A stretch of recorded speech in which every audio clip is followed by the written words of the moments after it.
And now, it's time for another Dice Tower review with Tom Vasel. Hey everybody, you're here to find out about the new set for Marvel Dice Masters. This is the amazing Spider-Man set. There are booster packs for it.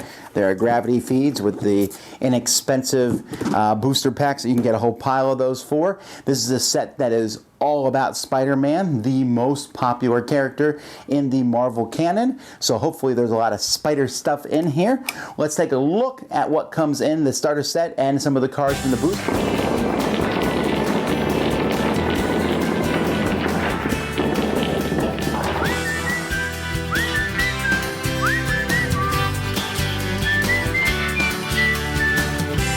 So let's take a look at what comes here. In the starter set, you get 2 more of the air sickness bags that are used to draw dice from.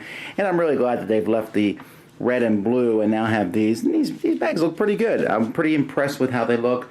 I've always liked the Spider-Man universe and how it looks. So lots of dice included in this game, all sorts of dice. And this may be the first set in a while where I actually I don't dislike any of the dice.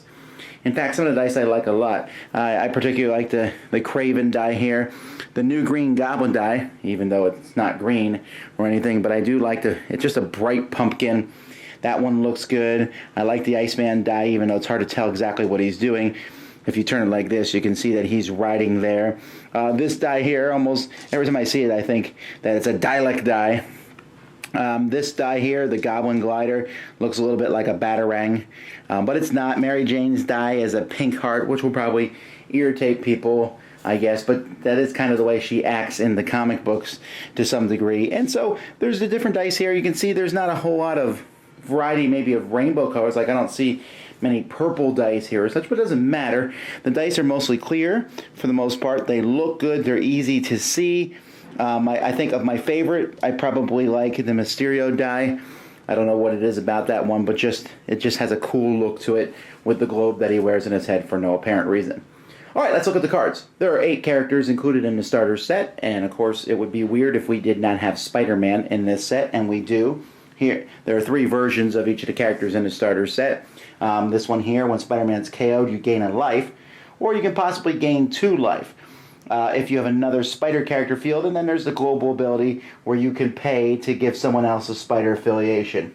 This is a pretty interesting die. He's not very expensive to field, Spider-Man. And then, of course, Spider-Woman, who really in the comics doesn't deal with Spider-Man that much, but whatever. Here, when she's blocked or blocking, it KOs the person at the end of combat. We also have some of Spider-Man's villains. We have Carnage, who has Overcrush, which is an ability I still wish more creatures or more heroes and villains had in the set, where if you attack somebody, you will deal damage and they block you. The extra damage after killing the other person goes over to the other person, and he takes no more than 1 damage from an action die. Remember, I'm only showing you one of each of their 3 cards.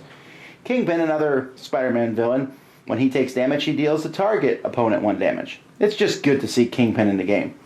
Silver Sable, who's had crossings with Spider-Man over the years. When she attacks, add a die from your bag to your prep area. And if it's a sidekick, she's unblockable that round. She's not very powerful, but she can use some cool things. Ghost Rider, when he's blocking a life. I'm not sure why he's in a Spider-Man set. White Tiger, who deals with Spider-Man occasionally.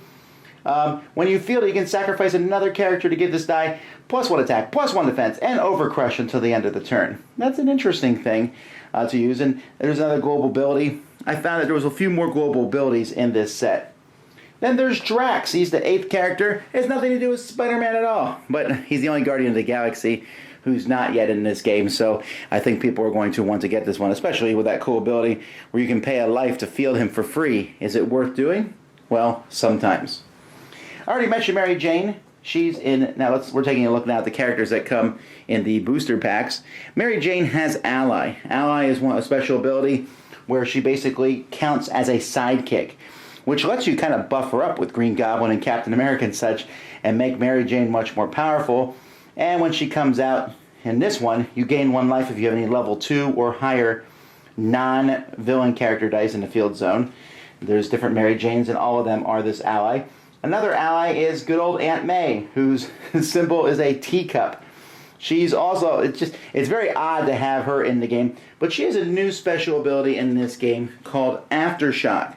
Now, aftershock basically means they've been killed, whether they've been KO'd or some special thing happens to them. So when this happens to her, you can put a non-villain character into the field zone at level 1.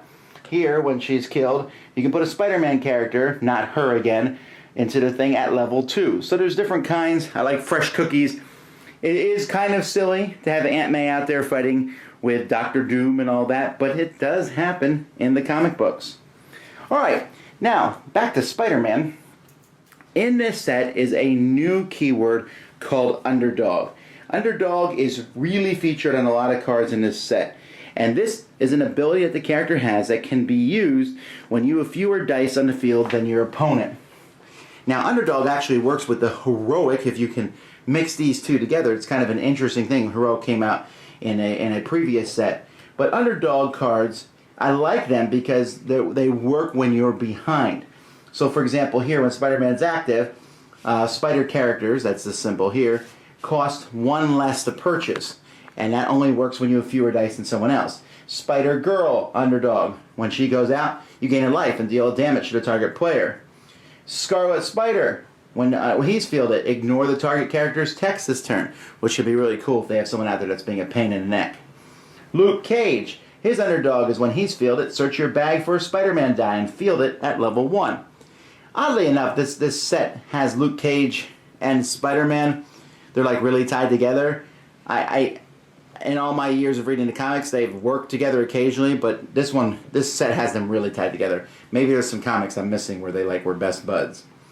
Gwen Stacy, who is a Spider-Man from an alternate universe, don't ask. But when she's fielded, the next Spider character die you field this turn is free. So you can see you can make a pretty strong Spider deck where the different Spider characters help each other and work together. Daredevil, here, he gets +2 defense.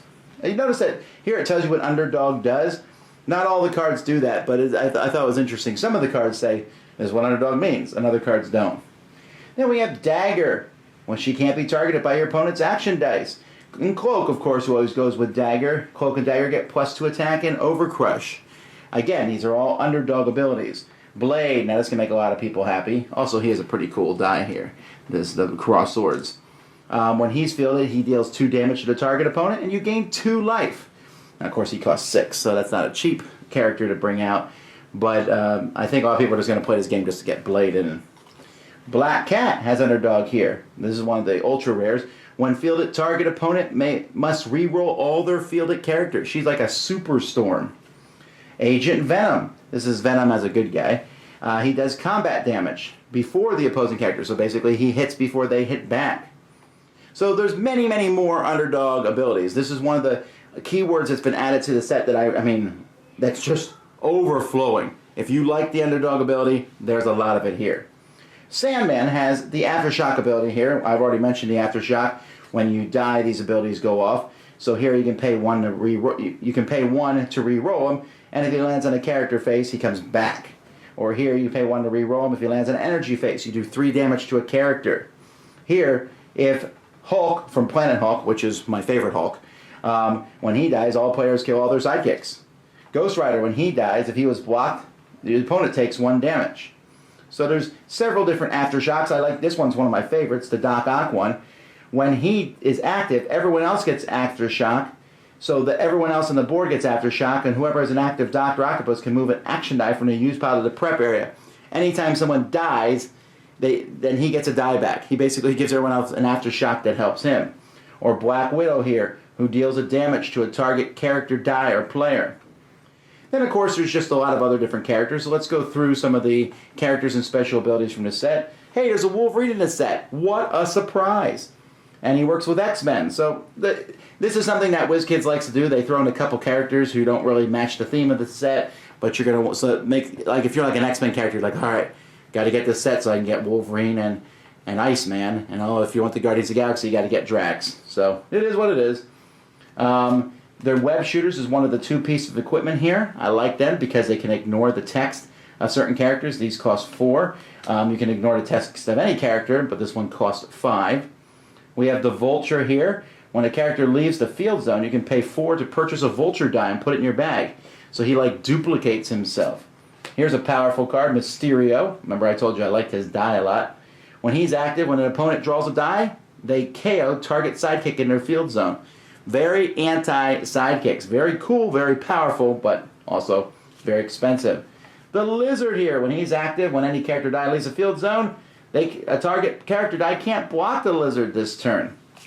Iron Spidey. This is a Spider-Man who helped Iron Man during the Civil War. Iron Spidey takes no combat damage from level 1 characters. A very cool guy, but of course he costs 6. Hey, a cheap Spider-Man. I'm always pleased with that. If he takes damage during your opponent's turn, he's KO'd. But hey, he only costs 3 for a 4/6 character. That only costs 1 to deploy. Hobgoblin. When he's active, when an opponent activates a global ability, you can make him go up a level. So you can put some global abilities out to tempt your opponent, and then you're going to be playing with level 3 Hobgoblins. And hey, we already talked about Green Goblin's die, one of the ones that I really like. It has a good look to it. Here you can pay a life to field him for free. And anytime you use a global ability, you can pay 1 life to spin him up a level. I don't know how often I would use the spinning him up a level, but fielding him for free, well, for a life, can be pretty powerful at different points. The other piece of equipment in the game is the Goblin Glider. Here you can search your bag for a villain character die and put it. So it kind of like searches for a specific villain. If you're building a villain deck, you definitely want Goblin Gliders. Gladiator, who has nothing to do with Spider-Man, but hey, he's in here. When he's blocked, he gets +1 attack and +1 defense per affiliation icon on his blockers. So it's pretty interesting. If he's more powerful the more different types. So unless your opponent's using a unified deck, he can be pretty powerful. Firestar, when fielded, you can sacrifice her to do 3 damage to all villain dice. Then, this one I thought was interesting, this Electro here. This is no special ability at all. It's, I think, the most expensive non-special ability card I've seen so far. Is it worth it? I'm not sure on this one. He's a 4/2, 5/4, 6/4, and he's free to deploy at the 4/2, but he costs 5. There's an Iron Spidey that's also the same thing, where again, he costs 5 with no special text. He has better stats, but he's also more expensive to deploy. Yeah, there's another Drax where you can field him for free. Hooray! But they can pay your opponent can pay a life to stop you from doing that. Doc Ock, I like this basically because when he attacks, he can pick 8 targets not to block. So your opponent has a lot of sidekicks, Doc Ock can stop them all and just walk in. This guy is great. I really like him. Carnage. When you use an action die, he gets +1 and Overcrush. Blink, who is one of my favorite characters from the Marvel Universe, and I would get this set, I think, just to get her and Iceman, because they're 2 of my favorite characters. You can sacrifice her to cancel an action or character ability. That can be really critical at the right time. Glad she's in the game. Rhino has kind of a weird one here. When fielded, you KO target sidekick. You send it to the use pile. If your opponent's Spider-Man's active, you can do this twice instead. So he has a great ability. If you're playing against Spider-Man, this is one of the very specific cards in the game. You have to hope your opponent has Spider-Man, but there's enough Spider-Man out there now where maybe that would work. I mentioned there was there's ultra rares. There are 8 ultra rares in total. I already showed you one. This is the other one I got, which is basically a zombie Venom here, which is very similar to the other zombie cards. So I think there's 3 other zombie characters in this set and then 3 other ultra rares that I haven't seen yet. But hey, let's talk about basic action cards. True Believer. That's meta. Anyway, this basically gives a character +2/+1. Or you can make someone lose their ability text per turn with Slander. Then we have With Great Power, which is one of my favorite new action cards because it lets you spin all your character dice up 1 level. That's really neat. And then, of course, With Great Power, we have Great Responsibility, which lets you sacrifice a character to take someone else out. I don't know how often I would use this one. It does cost 5 to buy. It's pretty expensive. Sacrificing one of my characters to take out a big character, that's pretty good, and it can be critical during a round. Still, it's kind of expensive at 5. Spidey's Last Stand lets you sacrifice a character to draw and roll 2 dice. We have Exposed. There's Arch Nemesis. I like this one just because of the picture here. Betrayal. This may be my favorite basic action card ever. I really like how this does 1 damage to the target opponent for each character die in their field zone. They have a lot of character dice in their field zone. This can do massive damage. And if it does at least 2 damage and you roll this, it comes back in. You can do it again. This thing is amazing, especially if your opponent likes to field the huge team of weenies. And then, of course, we have some basic action cards with underdog on them. Here you can field any character from Use Pilot level 3. That's great. And here's a Web Blast. You have to do 2 damage to a non-Spider-Man thing. And then if you're underdog, you can hit anybody you want. So those are the basic action cards. That's just some of the cards in the set. I showed you about maybe, I guess, 1/3 of all the cards that there are. There's lots more goodies. If I was teaching somebody Dice Masters, I might start them with the original set. But if you couldn't find that set, I would definitely point them to this one. This is one of the easiest sets to get into, and it is one of the most it's easy to mix it with the other sets. The last set I reviewed, the DC War of the Light, the Rings or whatever, that one was very, this card worked with this one, these rings worked with these, and the set all worked with each other. This one, on the other hand, works with all sorts of things. It's very easy to throw everything in. The abilities are pretty simple. Aftershock, you die, this happens. Underdog, you have fewer dice than your opponent, this happens. And I like both of those.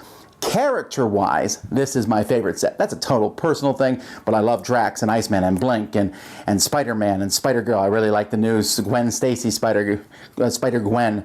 I really like those characters a lot. So when I play this, and I love the Spider-Verse. I love the villains of Carnage and Venom and Green Goblin and Hobgoblin. I like all that, and so I'm glad to see those in this set. I can play some cool, I can make the Sinister Six if I want to, or I can, build a spider team of just Spider-Man, Spider-Girl, Spider-Woman, all that sort of thing. And I really enjoy that from a character level. Like I said, I think the dice and the artwork and all, that's fine. On a playing level, I also like it because, again, these cards can be inserted into all sorts of things. I like the basic action cards. I like this is just a set, I think.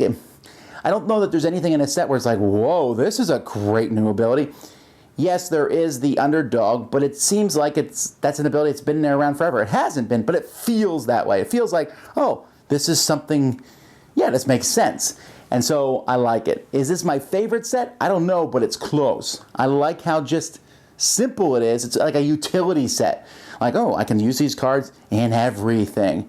So I think if you're someone who's out there building decks and you're like, I'm not sure what card to fit in this team, this set will probably have the character that just slides right in there with that. So, high marks for me. That is the Spider-Man, or I guess the Amazing Spider-Man Dice Masters. Dice Tower Judgment, solid set into my collection.